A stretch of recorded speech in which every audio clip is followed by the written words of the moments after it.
एकता की शक्ति बहुत समय पहले की बात है। एक छोटे से गांव में चार मित्र रहते थे। मोहन, सोहन, राघव और हरि। चारों बचपन से साथ थे। एक साथ खेलते, पढ़ते और गांव के हर काम में एक दूसरे की मदद करते थे। गांव में उनकी दोस्ती की मिसाल दी जाती थी। लोग कहते थे कि अगर इन चारों ने मिलकर कोई काम ठान लिया तो वह पूरा होकर ही रहता है। धीरे धीरे वे बड़े हुए। जैसे जैसे उम्र बढ़ी, उनके विचारों में फर्क आने लगा। मोहन अब ज्यादा पैसे कमाने के सपने देखने लगा। सोहन को केवल अपनी जमीन जायदाद की चिंता रहने लगी। राघव पढ़ाई में आगे बढ़ना चाहता था और हरि समाज सेवा में रुचि लेने लगा। उनके रास्ते अलग होने लगे। एक दिन गांव में पंचायत बैठी। गांव के सरपंच ने बताया कि पास के जंगल में एक जंगली हाथी आ गया है, जो गांव की फसलों को नुकसान पहुंचा रहा है। सभी किसान डर के मारे खेतों में जाना छोड़ चुके थे। गांव की हालत खराब हो रही थी। सबके पास खाने के लिए अनाज कम पड़ने लगा था। सरपंच ने कहा, हमें इस हाथी से छुटकारा पाना होगा।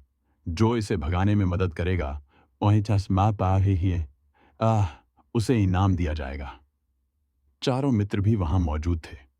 पहले की तरह वे एकजुट होते तो शायद तुरंत योजना बना लेते, लेकिन अब उनमें दूरी आ चुकी थी।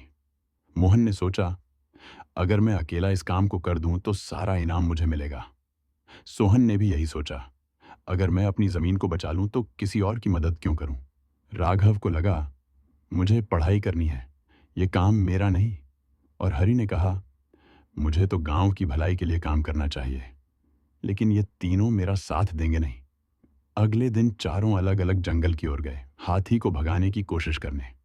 मोहन ने ढेर सारे पत्थर इकट्ठा किए और दूर से फेंकने लगा, लेकिन हाथी गुस्से में आ गया। मोहन डर के मारे भाग खड़ा हुआ। सोहन ने खेतों के चारों ओर कांटों की बाड़ लगवाई, पर हाथी ने ताकत से सब तोड़ डाला।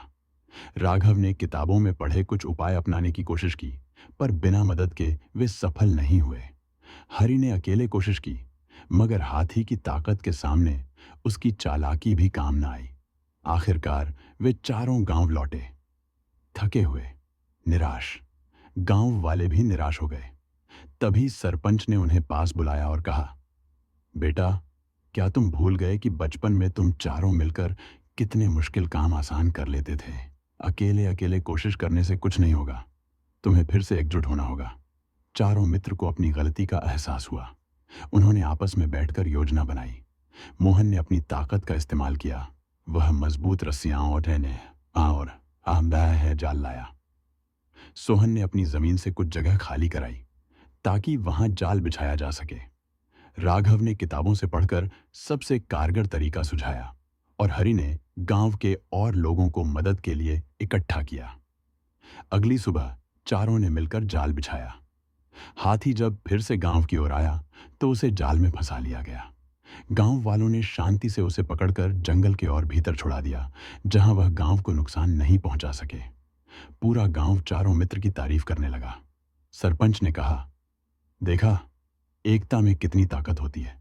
जो काम अकेले नहीं हो सकता, वह मिलकर आसानी से हो जाता है।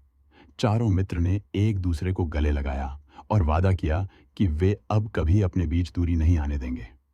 उन्होंने समझ लिया कि दोस्ती सिर्फ खेल या हंसी मजाक तक सीमित नहीं है, बल्कि मुश्किल समय में साथ खड़े रहने का नाम है।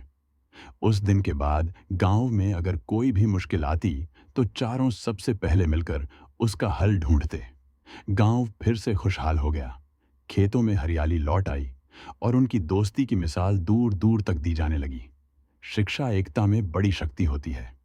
अकेला व्यक्ति चाहे जितनी कोशिश कर ले, कुछ काम ऐसे होते हैं जो मिलकर ही पूरे होते हैं।